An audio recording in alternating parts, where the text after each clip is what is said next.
कल्पना कीजिए, कुरुक्षेत्र का युद्ध अपने चरम पर है। चारों ओर तलवारों की टकराहट, घायल योद्धाओं की चीखें और रक्त से लाल हुई धरती।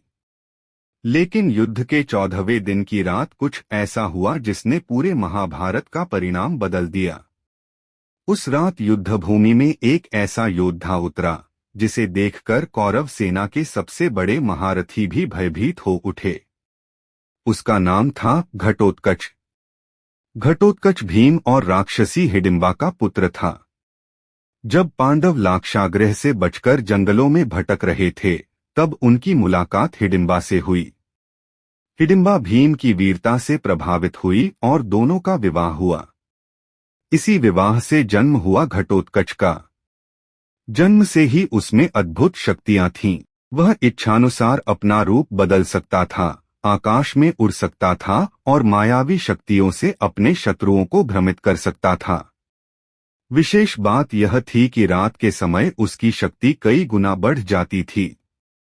समय बीता और महाभारत का महान युद्ध आरंभ हुआ। घटोत्कच भी पांडवों की ओर से युद्ध में शामिल हुआ। उसने कई कौरव योद्धाओं को पराजित किया, लेकिन उसका सबसे महत्वपूर्ण योगदान युद्ध के 14वें दिन आया।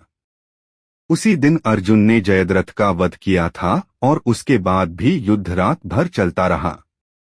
रात होते ही घटोत्कच युद्धभूमि में उतरा और अपनी मायावी शक्तियों का ऐसा प्रदर्शन किया कि पूरी कौरव सेना में हाहाकार मच गया। कभी वह पर्वत जितना विशाल हो जाता, कभी हजारों रूपों में दिखाई देता, तो कभी आकाश से अग्नि और पत्थरों की वर्षा करता।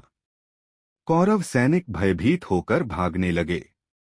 हाथी और घोड़े बेकाबू हो गए। पूरी सेना अस्तव्यस्त हो गई।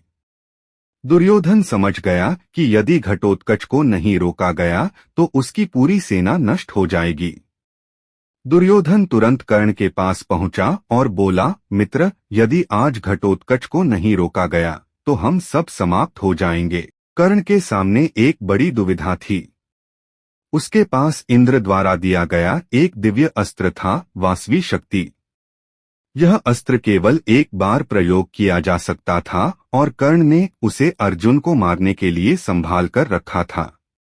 उसे विश्वास था कि इसी अस्त्र के बल पर वह अर्जुन का वध करेगा। लेकिन उस रात घटोत्कच ने ऐसा विनाश मचाया कि कर्ण के पास कोई दूसरा विकल्प नहीं बचा। दूसरी ओर भगवान श्री कृष्ण सब कुछ देख रहे थे। उन्हें पता था कि कर्ण का यह अस्त्र अर्जुन के लिए सबसे बड़ा खतरा है। यदि यह अस्त्र अर्जुन पर चला तो उसे बचाना लगभग असंभव होगा। इसलिए कृष्ण चाहते थे कि कर्ण किसी तरह इस अस्त्र का प्रयोग पहले ही कर दे।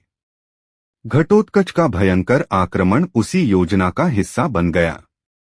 घटोत्कच लगातार कौरव सेना का संहार कर रहा था। उसकी गर्जना से धरती कांप रही थी। दुर्योधन और अन्य महारथी भयभीत हो चुके थे। अंततः कर्ण ने निर्णय लिया। उसने अपने जीवन का सबसे महत्वपूर्ण अस्त्र हाथ में उठाया।